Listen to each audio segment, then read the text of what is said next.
आप सभी दो, ये बताओ कि बच्चों को पैसा देना जरूरी है या संस्कार देना जरूरी है? पहले क्या?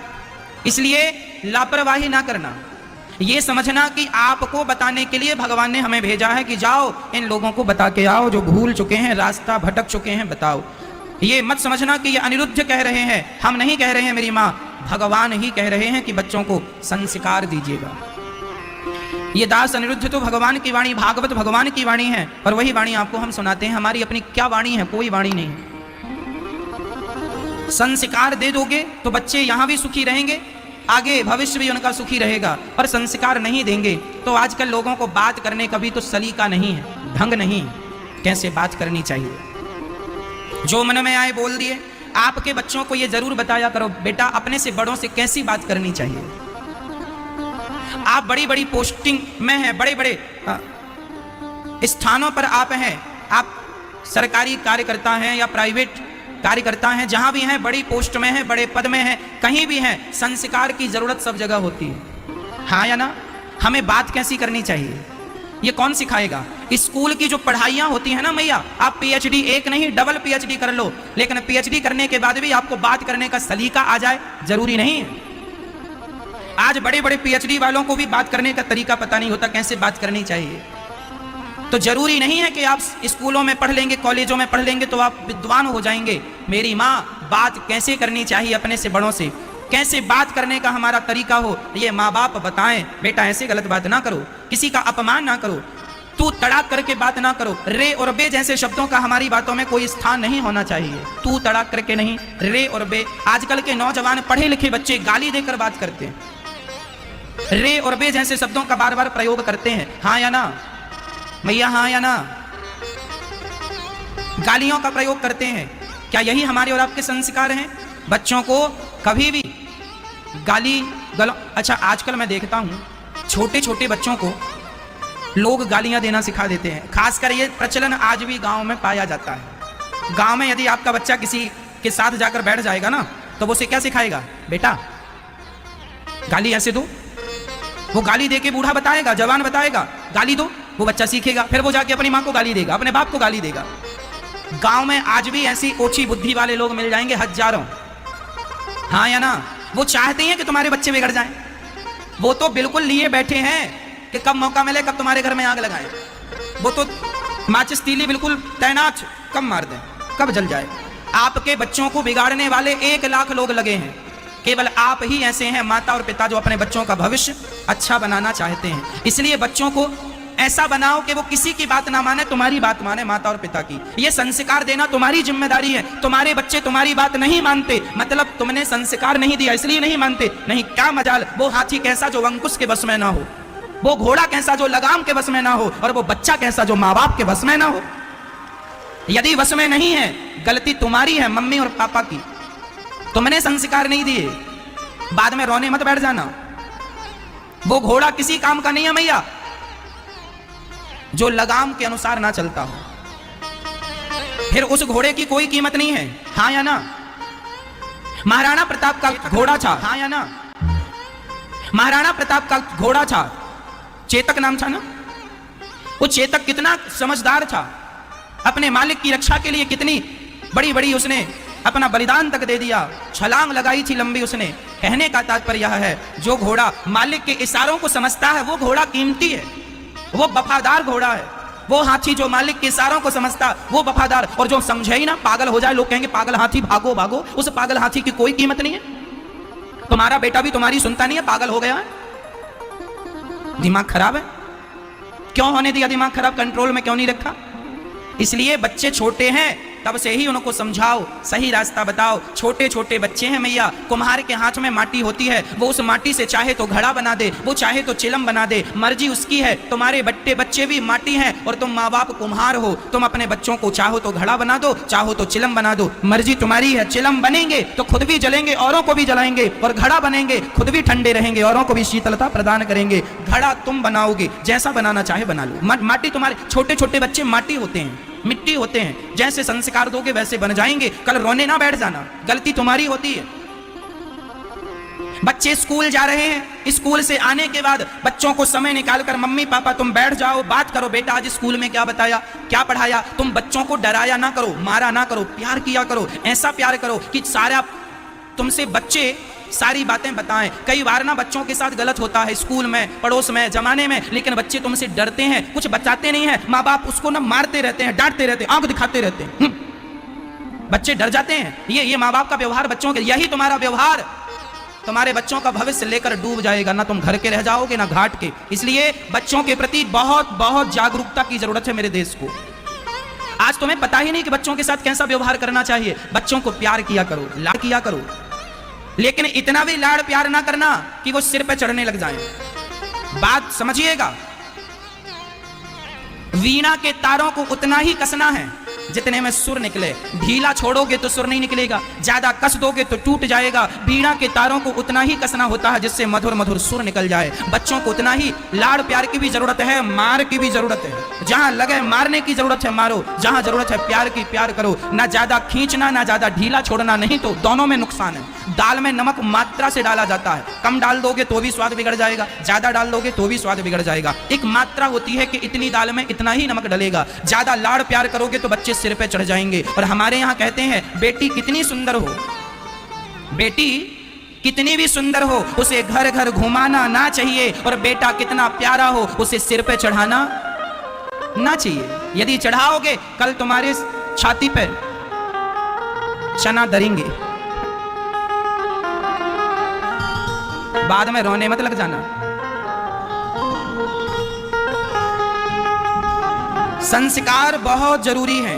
माँ बाप बहुत लापरवाह हो गए हैं। बच्चों को बताओ कि जब कोई अतिथि घर में आवे तो उनके चरण धोना चाहिए। अरे बच्चों को नम्रता सिखाओ, पांव धोना सिखाओ बच्चों को पहले। चरण धोने से क्या होता है, बच्चों के अंदर नम्रता आती है। अच्छा बताओ, नम्रता जरूरी है या नहीं? हमारा और आपका सबसे बड़ा श्रृंगार क्या है? नम्रता। हम जितने नम्र होंगे हम उतने ही शिक्षित समझे जाएंगे। और कोई बहुत बड़ा शिक्षित आदमी भी नम्र नहीं है तो वह कोई काम का नहीं है। इसलिए बच्चों को नम्रता कैसे आएगी? गुरुजन आवे तो पांव धुलाओ, ब्राह्मण आवे उनके चरण धुलवाओ बच्चों से ही उनके लिए भोजन परोसवाओ। आज भारत में 100 में से 95 बच्चे ऐसे हैं जिनको परोसना नहीं आता भोजन। कैसे बाएं हाथ से परोसते हैं आपने। अरे ये बच्चों की क्या, माँ बाप को भी नॉलेज नहीं है परोसना कैसे चाहिए। कई मम्मियाँ कई पापा बाएं हाथ से परोसते हैं। ऐसे बाएं हाथ का प्रयोग करनी नहीं है, हमें हमेशा दाहिने हाथ से परोसना चाहिए, है ना। ये सब चीजें छोटी छोटी हैं, बच्चों को बताओ सिखाओ। बड़ों को प्रणाम कैसे करना चाहिए, ऐसे नहीं घुटना छू के, उनसे बोलो। छोटे छोटे बच्चों को सिखाओ, माथा जमीन पर रखो, फिर भगवान को प्रणाम करो, फिर माता को प्रणाम करो, फिर पिता को प्रणाम करो। माथा टेक कर प्रणाम किया जाता। आजकल के बच्चे घुटने छूते हैं। जो तुम कर रहे हो वही तुम्हारे बच्चे सीख रहे। आजकल के भारत में माँ बाप बच्चों को क्या सिखाते हैं? बेटा पढ़ो, मन लगा के पढ़ो पढ़ो पढ़ो पढ़ो। क्या करना है पढ़ के? नौकरी करना है, नौकरी करना, खूब नौकरी करना, खूब नौकर बनना, नौकर बनना, नौकर। भारत के माता पिता लोग ना पता नहीं क्या हो गया है। देख तेरे संसार की हालत क्या हो गई भगवान। आप अपने बेटे को पढ़ा लिखा के क्या बनाना चाहते हैं? नौकर। बेटा नौकर ही बनना, मालिक मत बनना। आप लोग ऐसे माँ बाप हो, सबसे बड़े दुश्मन आप ही हो अपने बच्चों के। माता शत्रु पिता वैरी, ये हम नहीं कह रहे हैं, शास्त्र कह रहे हैं। माता शत्रु पिता वैरी ये न बालो न पाठिता न शोभते सभा मध्य हंस मध्य बको यथा। वह माता वह पिता दुश्मन है जो अपने बच्चों को स्वावलंबी नहीं बनाते। वह माता पिता बच्चों के सबसे बड़े दुश्मन है जो माँ बाप अपने बच्चों को सही वक्त पर सही संस्कार और सही शिक्षा नहीं देते। वह माँ बाप बच्चों के सबसे बड़े दुश्मन है। आजकल माँ बाप क्या सिखाते हैं? बेटा पढ़ जाओ लिख जाओ, पढ़ लिख के क्या बनना? नौकरी करना। सरकारी मिल जाए तो बल्ले बल्ले, सरकारी मिल जाए, नौकरी करो। तुम अपने बच्चों को नौकर क्यों बनाना चाहते हो, मुझे ये बताओ। क्यों आप ये क्यों कहते हो नौकरी करना है? आप ये क्यों नहीं कहते बेटा तुझे नौकरी लेना नहीं, इतना योग्य बनाओ अपने बच्चों को, इतना योग्य बनो। हम नौकरी लेने वालों की लाइन में ना खड़े हो, नौकरियां देने वाले बनो। लेने वाले तो सब हैं। अभी से तैयारी करो बेटा, नौकरी लेने के लिए खड़े नहीं होना, नौकरियां देना है। अभी से माइंड सेट करो अपना और अपने बच्चों का। हमें नौकरी लेना नहीं है, नौकरियां देना है। और एक पाठ और बच्चों को पढ़ाया करो।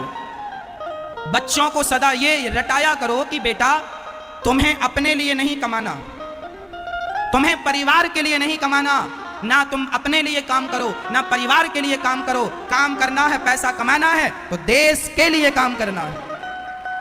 जब सोच बड़ी होगी ना मां, तब काम बड़ा होगा। आजकल आदमी की सोच, आदमी सोचता कितना है, महाराज जी बस 20,000 की नौकरी मिल जाए, टारगेट ही 20,000 है तो 25,000 आएंगे कहां से?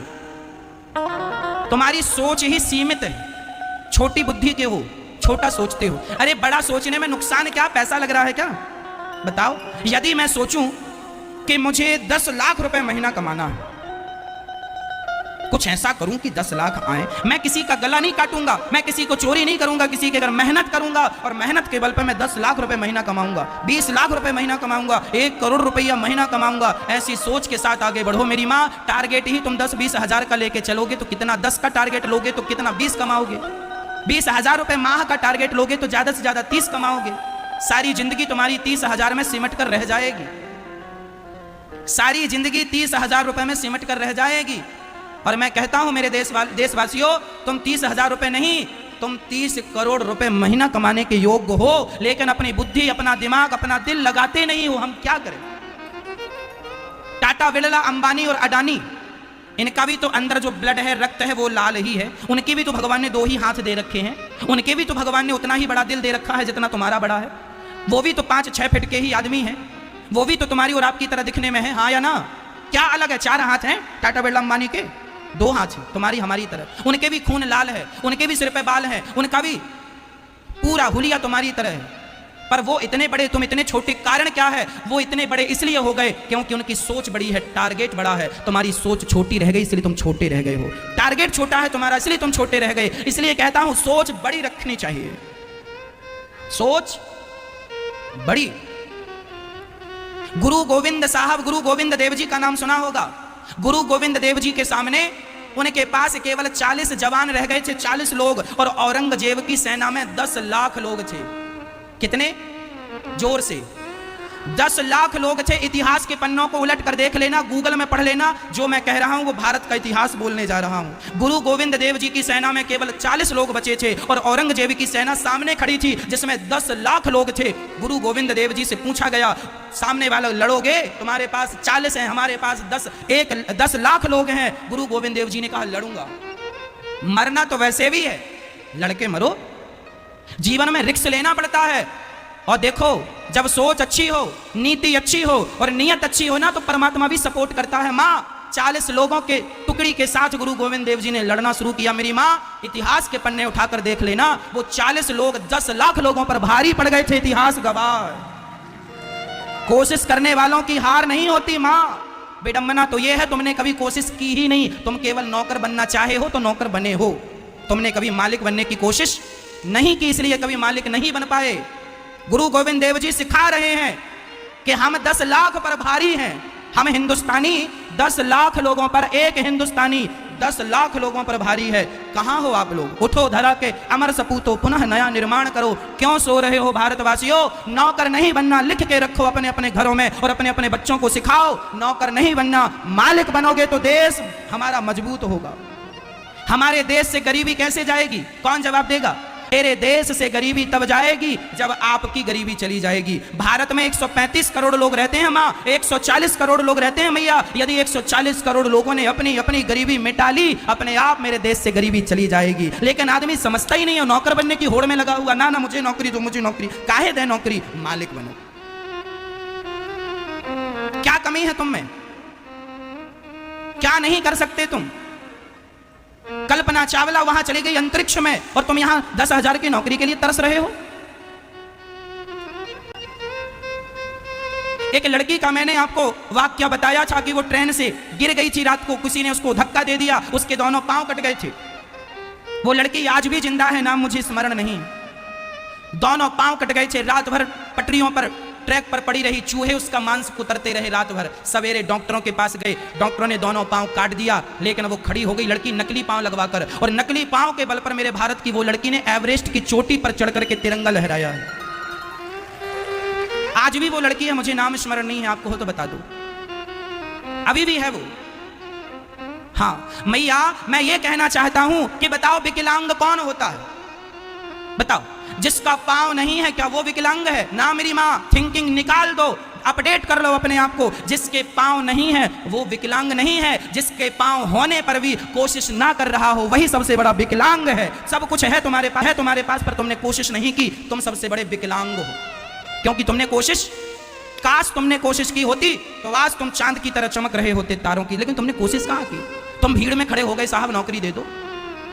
जंगल का शेर और सर्कस का शेर, ये दो शेर सुन लो।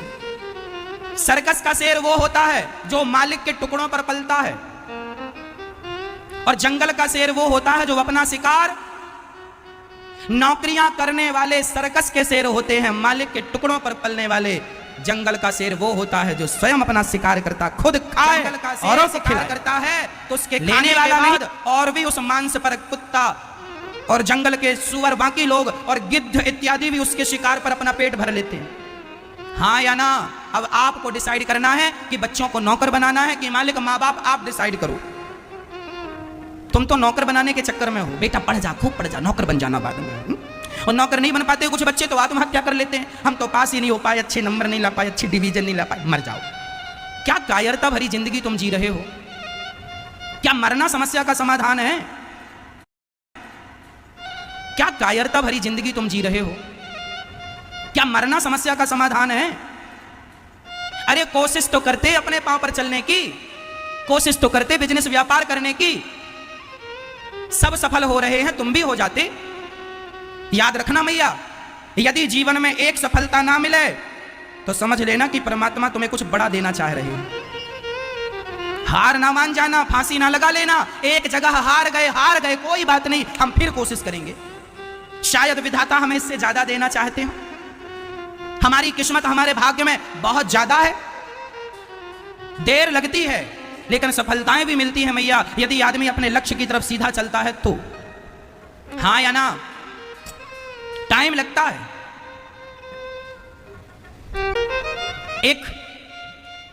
एक हथनी और एक कुतिया, दोनों सखी सहेली थी। कुतिया गर्भवती हो गई, उसी समय कुछ दिनों के अंदर हथनी भी गर्भवती हो गई। दोनों सखी थी। समय आया कुछ महीनों बाद, 2 महीने 3 महीने बाद कुतिया के बच्चा हो गया। इकट्ठे 3-4 दौड़ी दौड़ी हथनी के पास गई, क्यों हुआ? कुछ हुआ? हथनी बोली अभी तक तो कुछ नहीं हुआ। कुतिया दूसरी बार भी कुछ दिनों बाद फिर गर्भवती हो गई, फिर दौड़ी दौड़ी गई हथनी के पास, बहन बहन कुछ हुआ?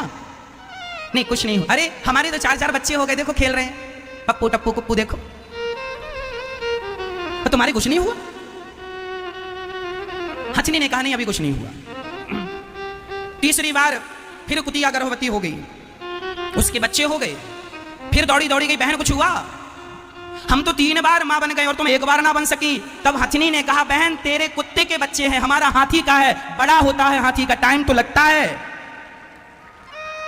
तेरे बच्चे कुत्ते के हैं, जहां से निकलेंगे लोग लाठी लेकर दौड़ेंगे, और हमारे बच्चे हाथी के हैं, जहां से निकलेंगे लोग उनके संग सेल्फी लेने की कोशिश करेंगे, लोग उनको देखेंगे, उनको देखने के लिए टिकट कटवाएंगे। हमारा बच्चा कीमती होता है, टाइम लगता है। जो कीमती होता है ना मैया, जो बड़ा होता है, बड़ा कुछ सोच रहे हो, बड़ा कुछ कर रहे हो, उसमें टाइम तो लगेगा। यदि टाइम लग रहा है तो निराश मत हो जाना, समझना कि परमात्मा कुछ बड़ा देना चाह रहे हैं आपको, उसमें वक्त तो लगता है। हाथी के बच्चे को टाइम तो लगेगा, ये कुतिया के बच्चे को क्या टाइम लगेगा? बड़ा सोच रहे हो, टारगेट बड़ा है, टाइम लगता है, दिमाग लगाना पड़ता है।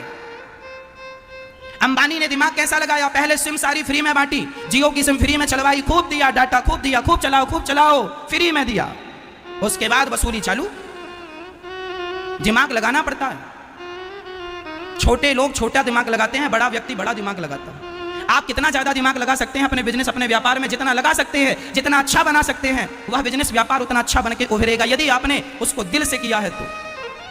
इसलिए माँ, बच्चों को नौकर नहीं बनने देना, आपको बच्चों को मालिक बनाना। आजकल के माँ बाप तो बच्चे पैदा करते हैं, बड़े हो गए, अब मांगना चालू। हाँ भैया बेटा तैयार हो गया है, अब बोली लगाएंगे 10 लाख, 10 लाख 1, 10 लाख 2, किसी ने कह दिया 12 लाख। हाँ जी 10 लाख वाला रिश्ता कैंसिल, 12 लाख दे रहा लड़की का बाप, 12 लाख 1, 12 लाख दो, किसी ने 15 लाख, हाँ साहब 12 लाख वाला कैंसिल है, 15 लाख एक, 15 लाख दो। मतलब अपने बच्चे को पढ़ा लिखा के तुमने क्या बनाया, बाजार में खड़ा कर दिया और बोली लगानी चालू, दहेज।